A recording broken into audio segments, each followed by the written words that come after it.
Ibnu Battuta പോയ സാഹസിക യാത്ര പോലെ ഒരു നാൾ ഞാനും മദീന പോകും. ഇരപ്പകൽ ഭേദമന്യേ തിരുഹബീബിൻ റൗള തേടി ഒരു നാൾ ഞാനും മദീന പോകും.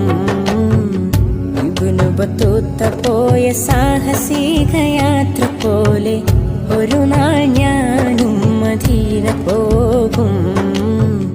ഇരപ്പകൽ ഭേദമന്യേ തിരുഹബീബിൻ റൗള തേടി ഒരു നാൾ ഞാനും മദീന